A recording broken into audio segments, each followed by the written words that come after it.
yaakaar ni nii nii.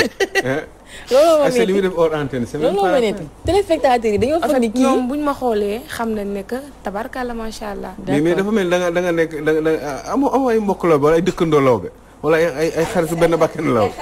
sama juróom-ñaari maam sax naar la. naar la waaw mais naar ci naar yi amuñu lawbe amul ay naaru lawbe. non non. alors voilà mi ngi noonu léegi dañuy foog nag jàppee leen ne lépp li ñuy wax fii dañuy kaf de xam nga am na ñoo xam ne dañoo mën a jël ay yëf au sérieux. waaw dañuy foo ñoo xam ne ñoo mën a jël ay yëf au sérieux dañuy foo rek ay xale lañ léegi Sophoulo Walf Quotidien la ñuy dooree actualité yi ñu daal di ñëw ci li nga xamante ne def nañ ko ci seen une mu ngi noonu leur centre occupé par des patients Covid les malades du cœur meurent en silence. te nekk na sax loo xamante ni yow du ay quelques mois ci ginnaaw doon nga ci alerté que ñoom ñu bàyyi leen xel bu baax ñi nga xamante ni ñooy les malades du cœur.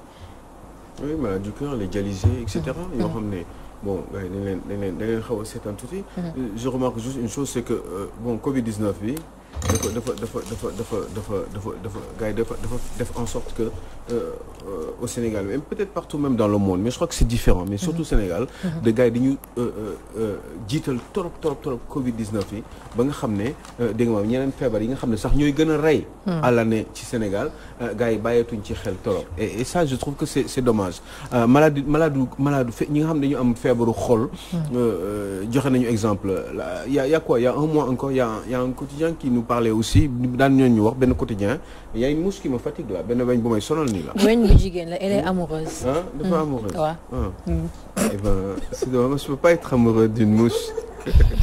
en tout cas moom elle est amoureuse daal man daal loolu xam naa ko. tu vois wax naa rek dem na quoi. donc du coup. Aïcha loo may xoolee ne.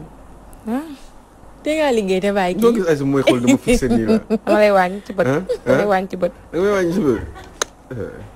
kon baax na fan laa toll woon. ñu ngi ci les malades du cœur. les malades du cœur gis nga donc du coup. keroog ñu ngi wax ci benn quotidien il y a plus de 1500 malades du cœur yi nga xam ne ñu ngi xaar ñu faj leen ñu opérer leen quoi parce que boo leen opéré wul loo war a opérer te opéré woo ko forcément foofu day na saxaay ça veut dire que dañuy dee yaa ngi dégg donc il y a 1500 nit ñoo xam ne maanaam junni ak juróomi téeméeru sénégalais yoo xam ne ñu ngi xaar pour ñu opérer leen te kenn mettre deful priorité ci ñoom ci seen i mbébét boobu ci seen feebar boobu et ça je trouve que c'est dommage parce que tout simplement gars yi ñi ngi sóoraale trop Covid-19 bi Covid-19 c'est vrai que moom moo lëmbee àdduna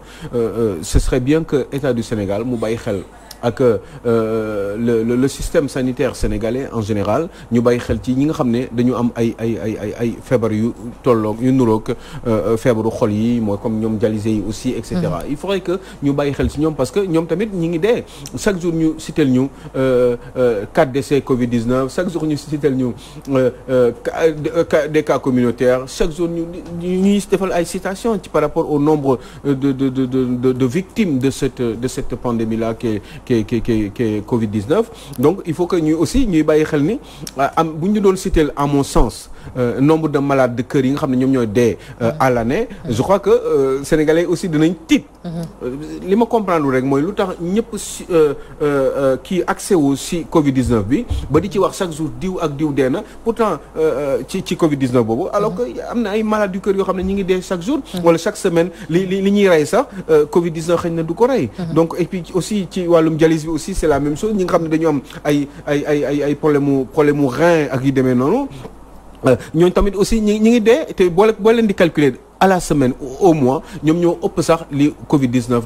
di rey. et je trouve que c'est dommage quand même loolu il faut que gars yi bàyyi ci xel war ngeen di citer aussi les 1500 malades du cœur yi nga xam ne ñi ngi xaar pour ñu opérer leen te bu ñu leen opéré wul au moins la moitié. dinañu dee. te bu ñu deewee ñooy ëpp fuuf liy dee ci Covid-19 bi. te am na ba pare sax dee bi ngay wax ni parce que d'après Walf Quotidien ni am na si ñoo xamante ne fi ñu leen waroon opérer ñi nga xamante ne ñooy les malades du Covid-19 ñoo ko occupé de telle sorte que am na si ñoo xamante ne entre temps dañoo mujjee faatu parce que opéré wuñu leen à temps. parce que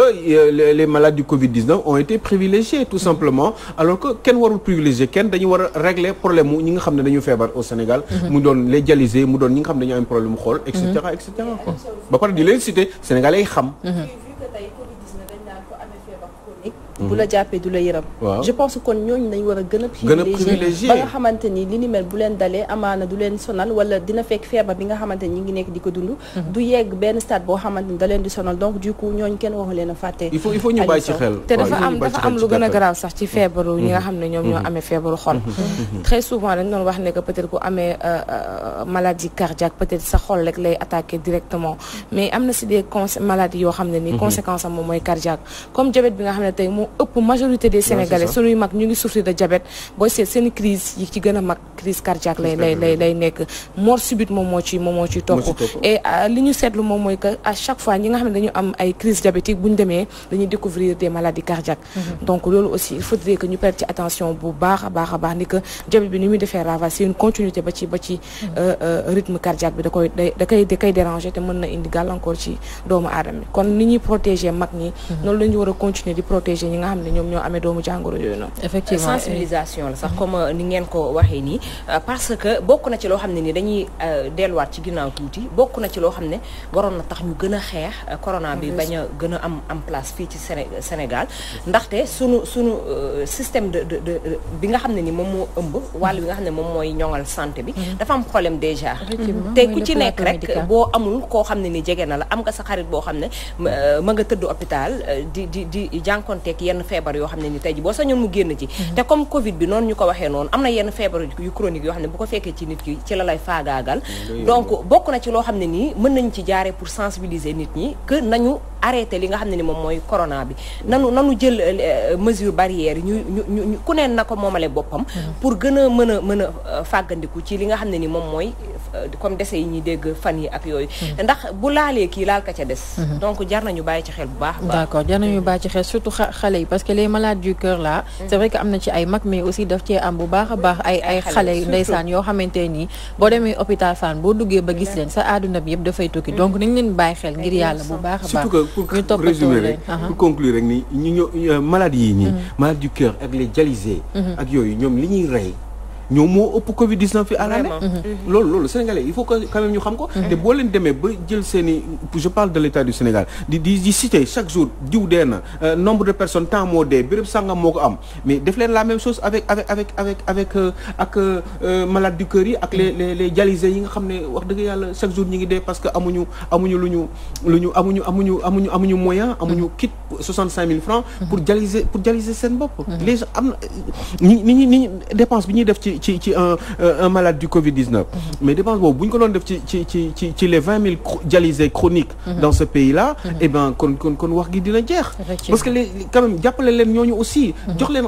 jëlal ni ngeen moyens yi ngeen def ci Covid bi ngeen def ko ci ñi nga xam dañu am ay problème dialyse ak problème mu cœur ngeen ki imaginer xoolal rek li ñu def nii jël béréb bi nga xam ne moom la ñi am problème mu xol di war a fajoo ñu war leen fa opérer dañ ko déplacer suspendre ko en attendant que ñuy lijjanti affaire Covid-19 comme s'il y avait une maladie qui était prioritaire par rapport à une autre maladie ça c'est pas une bonne idée jëm leen équilibrer les choses bu fekkee ne ay moyens moo manqué ngeen dugal ci xaalis le maximum et puis dem leen toppatoo dialysés yi dem leen jox leen faj leen seen yaram yi ñu leen di kii nu ñu koy waxatee loolu ñuy def nu mu tudd ñu leen defal dialyse bi ñu di raxas seen deret yi dimbale parce qu'il y a des gens qui meurent parce que amuñu 65 000 3 fois par semaine 3 fois 65 000 pour raxas seen deret yi xam nga ñooñu il faut ñu dimbali leen parce que yeneen feebar yooyu ñoo ëpp li ñuy rey que Covid-19 et Sénégalais dañ ko war a xam et puis surtout da leen ko citer Sénégalais yi ñu koy dégg di xam lan moo xew ci dëkk bi autant que li ñuy xam ci Covid-19 bi et puis ñu utal leen li nga xamante ne tamit mooy prise en charge parce que feebar yu cher la seen garab yi cher nañ da ngay ñàkk xaalis rek nga dee quoi cher dafa métti ñu ngi leen di ñaanal bu baax a baax suñu borom sàmm leen ñoom les malades du cœur là ak képp koo xamante ni daa am 1500 qui attendent dans les hôpitaux pour ñu opérer leen bu baax a baax donc Sow très rapidement il faut ñu jàll ci quotidien ñoom li ñu def ci seen une Côte d'Ivoire Guinée Sénégal le spectre du troisième mandat ndeysaan y a image bi Alpha Condé de la Guinée Macky Sall du Sénégal ak Alassane Ouattara bu Côte d'Ivoire moom mi nga xam ne c'est une belle image bravo Sud Quotidien oui effectivement bon li mi ngi wane ni bon on aurait pu aussi citer le Cameroun avec Paul Biya on aurait pu citer aussi le Tchad avec Idriss Déby et puis d'autres pays aussi le Rwanda qui fait un bon travail de par son président de la République, mais qui est aussi depuis 1994. Ça fait 26 ans que Paul Kagame est au pouvoir. Donc je crois qu'il faudrait qu'on apprenne à comprendre les réalités des systèmes démocratiques en général. Mais day gën a gudd duñ ko fi du am temps wax mais dama tàmm di wax rek ci gàttal benn mbir. dama ne affaire u mandat dafa doy waar man awma problème ak affaire u mandat parce que gëm naa ni du mandat limitation mandat moom mooy tax dëkk di développer.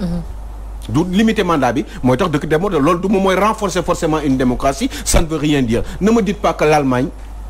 du dëkk bu développé. Ne me dites pas que l'Allemagne du dëkk bu démocratique. Et pourtant en Allemagne ki fa nekk tey jii nii doon jigéen doon tudd Angela Merkel mi ngi au pouvoir depuis 14 ans. am na keneen ku ko jiitu woon il y a 20 ans tudd Helmut Kohl def na 16 ans au pouvoir en Allemagne. L'Allemagne d'après-guerre.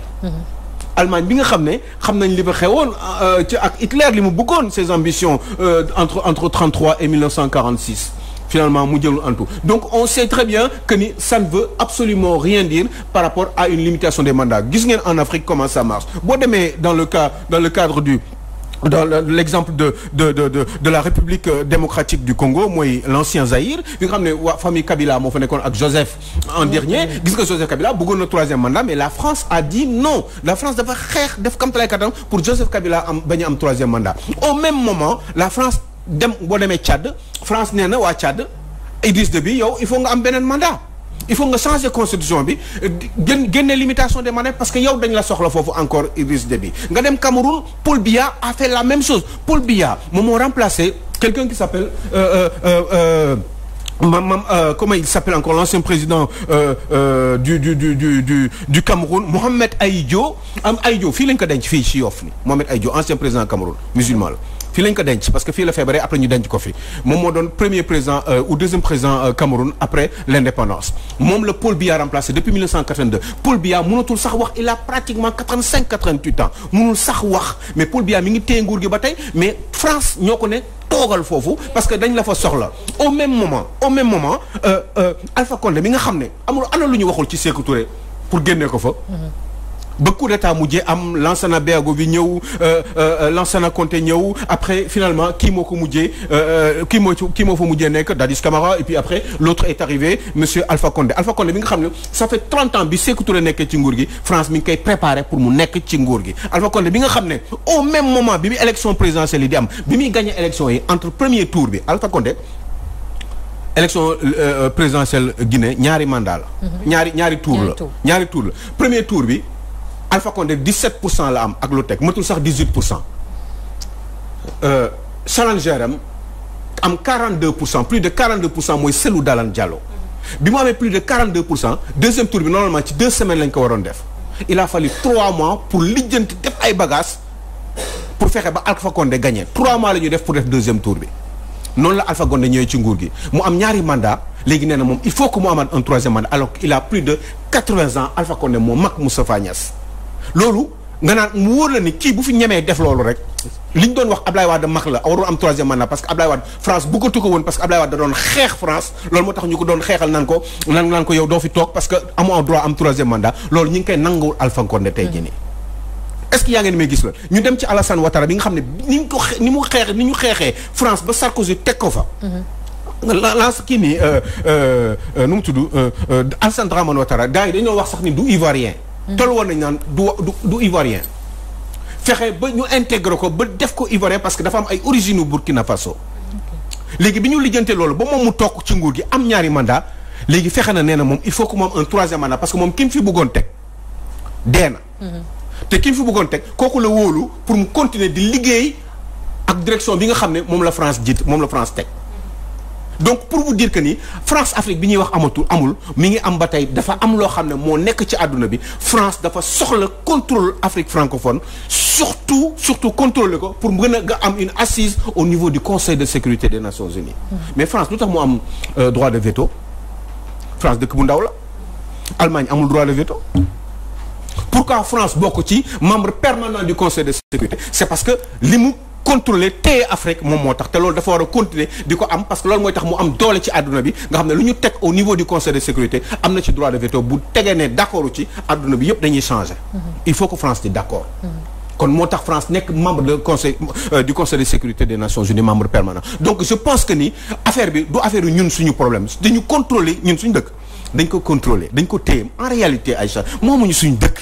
il faut que les gens s'en rendent compte dëkk bi dañuy wax ay démocratie machin et cetera di yuuxu machin droit de l'homme tout ce que vous voulez dëkk bi dafa am nu mu war a doxee Ablaye Wade bi mu commencé di bëgg changer affaire yi gis nga ni ñu ko def Ablaye Wade bu yaru woon dëgg-dëgg dina am 3e mandat comme Alpha Condé waaye à un moment donné dafa am lu muy bañ li mu bañ noonu loolu mu doon bañ bëgg na sax dem bay rattrapé wu commencé di jege Sarkozy dem Libye mooy li voyage bi mu defoon Libye nan commencé di neexal Sarkozy pour que Kadhafi jóge fii et cetera yooyu yëpp boobu mi ngi bëgg rattrapé wu parce que xamoon na ni caaf xam na te bu ko Sarkozy jàppalewul du am mandat mais boobu fekk na France pare na ci moom France décidé na leneen te leneen loolu du lenn lu dul dem na sax ba waa Guinée am na ñoo xam ne porté nañu plainte pour que lii bu mu passé ci kaw Alpha Condé mais su fekkente ne dafa passé Aliou Sow lan moo war a nekk ci conséquence ak ñun fii Sénégal li tax d'ailleurs rattachement aux 3 moi je pense que la France a besoin de Macky Sall te li ma leen di wax dañ la ko jàpp nag waxuma ngeen gëm ko dama ne ngeen jàpp ko parce que ëllëg a tax ndax dama fi wax ay wax muy am j'avais dit que ne Macky Sall serait président de la République que Moustapha Niasse du mës a nekk président bi ma koy wax dañu naan gu nekk France gi xamul lu xew 2011 ñu bari ñu ngi may dégg mënoon naa citer seen tour fii ne woon naa leen Macky Sall mooy nekk président de la République parce que ki ñu choisir ki France bëgg kooku mooy nekk président gis nga Kabila xale la 67 la juddu pourtant Kabila dañ ko ne yow dootoo fi nekk président ñaari mandat doy na parce que yoonu Kabila ak yoonu France bokkul bu àndul du ñu mën a nekk Alpha Condé dina nekk candidat dina nekk président de la République te day gagner par force Alassane Ouattara dina nekk candidat dina nekk président de la République parce que moom ki mu fi bëggoon teg wóolu ko xalaat ni moom kii moom li mu bëgg a def moom Alpha Condé ci dina ko defal pour les intérêts par rapport aux intérêts de la France moo tax ñu téye ko fi donc je pense que ni il faut arrêter tout ça Alassane Ouattara moom li def dafa teyal xelu ñu bëri ba tax ñu koy rapproché ak suñu dëkk bi di Sénégal mais Macky Sall dina nekk candidat peuple bi moo yore le dernier mot juste 30 secondes rek donc sopp la waxtu bi moo ngi dab bu baax a baax on te remercie et ñu jox la rendez-vous demain matin inchallah nga ñëwaat ci jàmm ak salaam di nuyu maman Henriette depuis Alfortville ak Néné Sow depuis